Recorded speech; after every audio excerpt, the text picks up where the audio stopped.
So here we are sitting in our former residential care facility, empty as possible. All I hear is my echo in the background, and I'm here because we are at a point where we are getting ready to move forward on what we're going to build here, which you'll learn in episode 3 where we're going. But in this particular episode of Live for Free, we're going to really hone in on how you can assess where you are before you advance. And we're going to talk about all those details. So let's jump right in.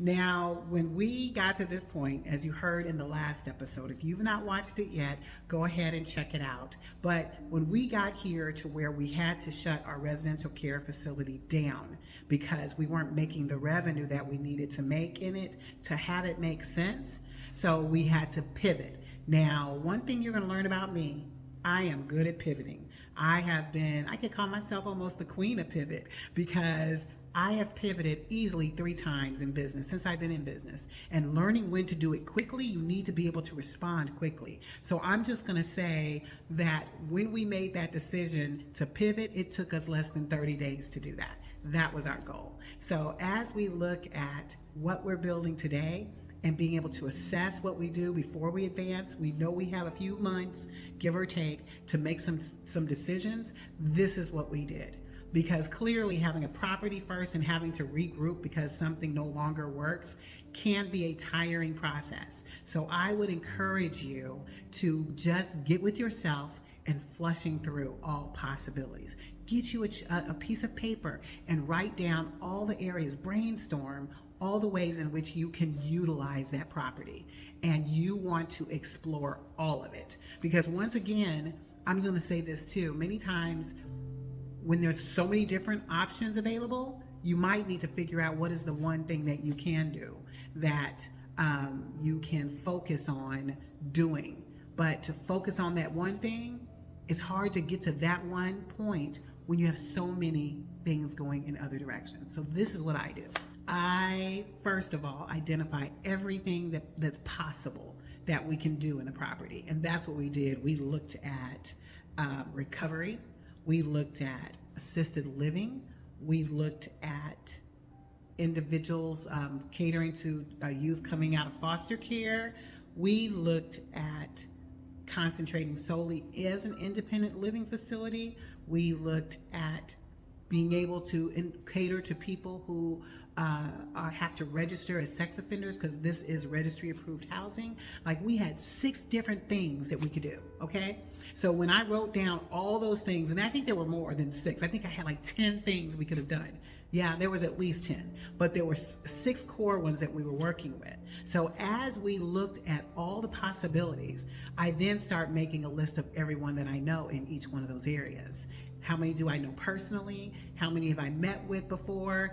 Because when we first purchased this, we didn't know if we were going to keep it this way anyway. We just knew we had 5 acres and it was a big property, and we made it perform. It just couldn't perform as well as we wanted it to. But when we were doing that, we flushed everything out. So I had made some connections in the area already that were still people that I could talk to. They were a part of my network. So the moment that we realized we had to make some changes and we thought about what was possible, that was the first thing that we did, was reached out to all those individuals first. Because guess what? When you already have relationships with people, that's usually the best place to start, is with those relationships. So that was the first thing that we did, is we started to assess what really was happening here in Troy and what those needs were. We also looked at not just what the needs were, but then what programs failed and which ones were thriving. All of those things mattered. So as we moved through that space and we started pushing the ball, and the way I like to look at it, like, we literally was pushing the ball down every area, talking to people, finding out what's possible. And once we did that, because we had a list, I told you, of like 10. And out of that 10, we had like 4 of them that came back. So think of balls that you throw out. If you're in the middle someplace, you throw out those balls. What came back? And what came back as an answer, that's where we started working with. So if you're in the same situation and you're sitting on a property and you don't know what to do with it, start with what you know first. Start with what connections you have first, and then be able, or even if it's let's say it's not even connections that you might have, but you know somebody who has. That's how we move. So we flushed out, like I said, 10 different areas we were looking at, and out of those 10 we had 4 that came back. And in those 4 balls that came back, that was when the fun began. Because I can honestly say, as I told y'all, I'm the pivot queen, and we needed to quickly turn this around. We were ready to go. One of the areas that we were thinking about, and I'll just share because it might bless one of you guys as you're thinking about what you need to do next. One of the areas was assisted living. And I can just tell you, assisted living is an amazing space to be in, especially when you're on 5 acres. We had 2 properties, 10 bedroom, 8 bedroom, and that is very doable. But through the process of identifying, that was one of the balls we chased down, we found out that the cost to do sprinklers was going to cost us like $150,000. $50,000 of that was just to connect to the line in an unincorporated area. 2, we were going to have to annex, and 3, each building was $50,000 just to set the sprinklers up. So that was a large cost associated with doing assisted living, which still in the scheme of things, that's not a lot of money. But when you look at bringing that in and the headache of dealing with 24/7 staff, like those are a lot of dynamics that we had to consider. So as you're thinking about what to do, use some of your past experience too to help you determine if that is a good decision for you or not. Because many of you are probably looking at me, because each assisted living facility I think brings in around $40,000 a month. But that's gross. See, people talk those big numbers about assisted living. Those are gross numbers they talk about. What are you actually bringing home? That's when you have to look at how much you're bringing home and what is the stressors behind that. And let me just share a story with you. When we were making the decision whether to shut down this residential care facility, we were bringing in decent numbers. It wasn't like, but they weren't nowhere near what it was worth, the stress level for me. And because I stressed every day, because I didn't run it, by the way. I'm just going to say I have an amazing staff, I had an amazing manager that managed all of it. I didn't have to do anything, literally, but meet with her, if even once a month. And that was our like I didn't have to do anything. But guess what? The stress of thinking about having to cover a 3rd shift. Because when we bought this building and this land, who do you think started it off? I did. I actually had a staff that I inherited. I was covering shift because we didn't have a strong staff at all, and I was covering 3rd shift. So I quickly moved, which I might do a class on that, just to show you how quickly you can come in and assess, because I think within a few months, we got it moving well. I got an amazing person who was working with me, and she was my main person. And I know many of y'all are like, well, why'd you shut it down, Tony? Because the stress. I had watched from the moment that I elevated my person, who is amazing still today, and she became the supervisor, not just an employee. She became the supervisor, and she was killing it. She was bad. Really good. But I watched her over the course of time. I watched her deteriorate in front of me, and not to the point of where she was like crumbling, but you could tell she was like a duck on water. I didn't even know she was stressing, but I saw her stressing, and I saw the anguish of the stress of not having a strong staff, because she struggled with that. So she became that person covering shifts when things had to happen. And all I kept thinking about, oh, if something happened to Melissa, I'm gonna be in trouble. Like, I cannot handle the stress of having to come in and do a 3rd shift. So we made the decision to pivot. Now, I took time explaining that to you because some of you might be sitting right now wondering, what am I gonna do right now? You have to look at your team, because it's bigger than you.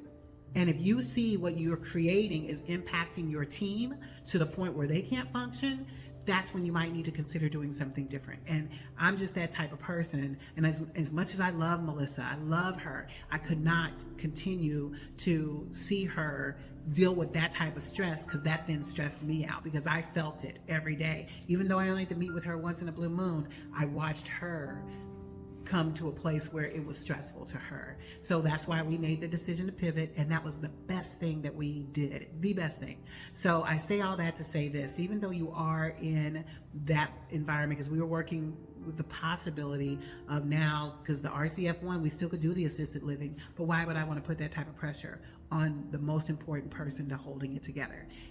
There's no amount of money Well, yeah, there is. There is some amount of money that could be utilized to be able to offset some of that, but I still wasn't willing to consider that yet. And we still haven't, the assisted living is not completely off the table because it came back, even though that number is high.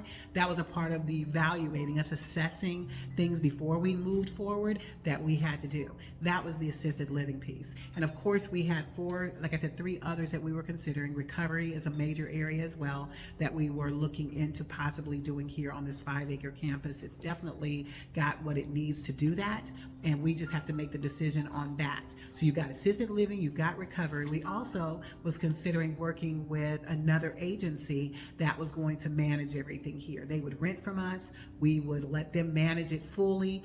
That is something as well that is an option that was on the table. So as you're going through the process of looking at whatever property you have, you need to be able to make the assessments that you need to make before you make moves going forward. So if you remember from the last episode, I said make sure that you have something giving you some give, but you make sure you didn't create this large landlord tenancy over your head. So whenever it's time to move, you can move.